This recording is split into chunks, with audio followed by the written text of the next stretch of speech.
이정우가 6경기 동안 연속으로 안타 기록을 이어나가고 있었습니다. 하지만 이 기록은 이정우의 가장 긴 연속 안타 기록이 아닙니다. 시즌 시작 후 4월 8일까지 이미 8경기 연속 안타를 기록한 바 있습니다. 아직 자신의 커리어 최장 연속 안타 기록에 도달하지 못했으니 정신을 집중하여 그 기록을 갱신하기를 기대합니다.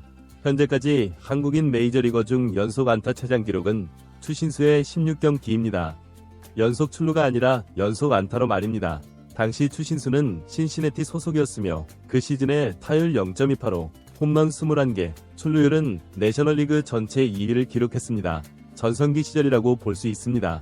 연속 안타가 자주 나온다는 것은 그만큼 시즌 활약이 뛰어나다는 증거가 됩니다. 이정우는 29경기에 출전하며 112타수 36안타, 0.321위 타율을 기록하고 있습니다. 이 성적은 정말 놀라운 것인데요. 이대로 계속된다면 최소의 0.39를 넘어 한국인 메이저리거 한 시즌 최고 타율 기록을 경신하게 될 것입니다. 그러나 지금 그것을 논하기에는 너무 이른 시점입니다.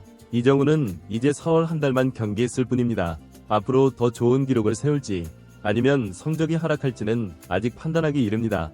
미국 방송과 전문가들은 이정우를 매우 높게 평가했지만 야구는 정말 예민한 스포츠이기 때문에 생각이 많아지다 보면 결국 여러 변수들로 인해 슬럼프가 찾아오기도 합니다. 이러한 변수로는 팀 성적, 동료들, 개인 성적, 처음 마주하는 투수들과의 경기, 특이한 주심 판정, 사생활 영향 등 정말 많은 요소가 있습니다. 이정우는 메이저리그 2년차라고 하지만 사실 약 2달 반 정도의 경험만 가지고 있습니다. 지난 시즌 5월 13일에 부상을 당하면서 남은 시즌을 통째로 놓쳤기 때문입니다. 이정우가 지난 시즌 성적이 만족스럽지 못했던 것은 첫 데뷔 때 1번 타자로서 메이저리그 투수들을 상대하는 방식을 적응하는 과정에서의 어려움도 있었지만 팀 성적 자체가 좋지 않았던 점도 있습니다. 샌프란시스코가 현재는 0.6을 넘는 승률을 기록 중이지만 지난해에는 패배가 많았습니다. 이정우의 개인 기록은 여러가지 영향을 받을 수밖에 없습니다. 샌프란시스코가 지구의 라이벌을 상대할 때는 솔직히 약간의 긴장감이 있습니다. 샌프란시스코는 샌디에이고와 비교할 수 없을 정도로 월드시리즈를 여러 차례 우승한 명문팀입니다. 반면 샌디에이고는 월드시리즈 우승 경험이 없는 팀입니다. 그러나 샌디에이고는 김하성을 영입한 이후 대대적인 투자로 여러 슈퍼스타들을 영입했습니다. 솔직히 두 팀의 차이가 크게 느껴집니다. 샌디에이고 타자들이 타석에 설 때마다 무언가를 해낼 것 같은 기대감이 생깁니다. 반면 샌프란시스코는 성적은 좋지만 선수들이 타석에 들어서면 기대감이 낮은데도 예상치 못하게 해결해주면서 4월 한 달 동안 좋은 성적을 거두었습니다. 역전승만 몇 번이나 거뒀는지 모릅니다. 샌프란시스코의 투수진이 강력하냐고요? 솔직히 그렇지도 않습니다. 전날 샌프란시스코의 에이스 로건 랩도 라이벌팀에게 5실점을 허용했습니다. 따라서 이정우가 개인적으로는 좋은 활약을 보이고 있지만 팀 자체를 응원하기는 쉽지 않습니다. 어떻게 말해야 할까요? 우승 경험으로는 마치 토트넘과 비슷하다고 할까요? 아무튼 그렇습니다. 이정우는 샌디에이고와의 두 번째 경기에서도 선발 출전했습니다. 이미 충분히 휴식을 취했으니 더 쉴 이유가 없겠죠. 이정우가 상대할 투수는 마이클 킹이라는 선수인데 지난해 이미 맞붙어 본 적이 있습니다.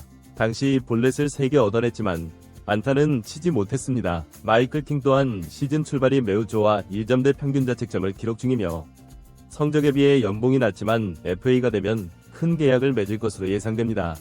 강속구 투수는 아니지만 공에 힘이 있고 싱커와 패스트볼 두 가지만으로도 타자를 압도하는 투수입니다. 샌디에이고 팬들의 응원도 경기에 영향을 미칩니다. 더 적극적이고 열정적인 느낌이 들며 이로 인해 홈에서 매우 강한 모습을 보이는 샌디에이고입니다. 그래서 김하성이 샌디에이고에 있을 때 최종 목표는 이루지 못했지만 분위기만큼은 정말 훌륭했죠. 샌프란시스코는 전날 패배를 만회해야 했는데 이번에 선취점을 낼 기회가 있었습니다. 마이클 킹이 제구력이 안 맞으면서 어려움을 겪었습니다. 이번 타자 아다메스가 볼넷으로 출루했고 이정우에게 기회가 왔습니다. 최근 1회에 좋은 타구를 만들었고 상대 투수가 불안정한 상태여서 한 방을 노려볼 만했습니다. 그런데 놀랍게도 첫 구부터 이해할 수 없는 상황이 벌어졌습니다. 누가 봐도 분명히 한참 벗어난 볼이었는데 심판은 스트라이크를 선언하며 중계진도 놀라움을 표했습니다. 이 주심은 이미 이정우와 한 번 문제가 있었던 심판입니다. 헬멧을 만진 것을 주심에게 항의했다고 간주하며 이정우의 기분을 상하게 했죠. 이런 상황에서는 타자가 집중하기 어렵습니다. 이정우는 이 굿제 체인지업에 반응하여 플라이 아웃되었습니다. 샌프란시스코는 웹 투수가 마운드에 올랐는데 확실히 마운드 차이가 느껴졌습니다. 웹은 매 등판마다 불안정한 투구를 보여왔기 때문입니다. 웹은 1회를 잘 마무리했지만 2회부터 볼넷을 내주면서 스스로 무너질 조짐을 보이고 실점까지 했습니다. 여기에 홈런까지 맞으며 5회까지 4실점을 하면서 전날과 비슷한 흐름으로 패배의 조짐이 보였습니다. 그 사이 이정우도 2타수 무안타 상황이었습니다. 평소와 달리 킹을 매우 고전시켰는데 공을 연속으로 잘 쳐내면서 그나마 샌프란시스코 타자의 자존심을 지켜줬습니다. 이정우는 0에서 4 상황에서 6회에 다시 타석에 들어섰습니다. 6회에 샌프란시스코는 기회를 얻었습니다. 킹의 투구수도 늘어났고 그만큼 구위도 떨어질 수 있는 상황이었죠. 킹은 9번 타자 피츠제럴드에게 몸에 맞는 볼을 허용하며 위기를 맞았고 야스트렘스키의 안타와 아다메스의 3루 적시타가 나오면서 투아웃 1, 3루 상황에서 이정우가 타석에 들어섰습니다. 샌디에이고는 즉시 투수 코치가 마운드에 올라 시간을 벌고 작전을 짰습니다. 킹은 이미 흔들리면서 이정우에게 연속 3개의 볼을 던져 이정우에게 유리한 카운트가 되었습니다. 그리고 5구째의 타격한 공이 1루 쪽으로 강하게 향하면서 내야 안타를 만들어내 타점을 올렸습니다. 만약 수비 능력이 더 뛰어난 선수였다면 이정우가 아웃될 수도 있었지만 어쨌든 행운의 안타로 7경기 연속 안타 행진을 이어갔습니다. 이런 상황에서 응원하는 입장에서는 기대감이 생겨야 하는데 그것이 야구 응원의 묘미이기도 합니다. 하지만 체프먼이 등장했고 4번 타자가 또 삼진으로 찬스를 날려버렸습니다. 4번 타자가 0.16 타율이면 팀이 잘할 수 있을까요?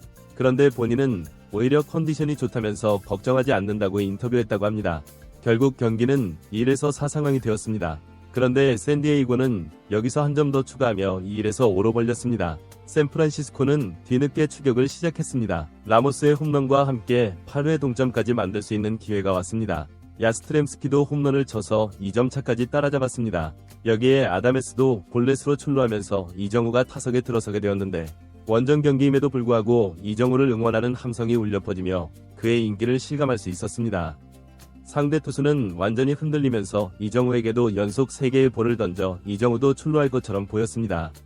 하지만 상대 투수가 포기하지 않고 이정우와 대결하며 풀카운트까지 이어갔습니다. 이정우가 6구째를 밀어쳐서 타구 방향이 애매하게 안타선 쾌적이 되었지만 샌디에이고 좌익수의 놀라운 슈퍼캐치가 나오면서 이정우의 안타가 또 도둑맞았습니다. 이정우가 수비에서 호수비할 때는 기뻤지만 이정우의 안타가 상대 호수비로 여러 차례 아웃이 되니 정말 아쉬웠습니다. 이정우는 7경기 연속 안타까지는 좋았지만 이번에도 4타수 1안타로 타율이 다소 아쉽게 되었습니다. 최근 장타가 나오지 않고 생각이 많아지는 듯한데 이제 홈에서 올 시즌 최약체 팀 콜로라도를 상대로 반등할 수 있기를 응원합니다. 샌프란시스코는 2연패로 순위도 역전당했습니다. 이정우의 최종 성적은 0.319로 리그 안타 1위와는 여전히 단 2개 차이입니다.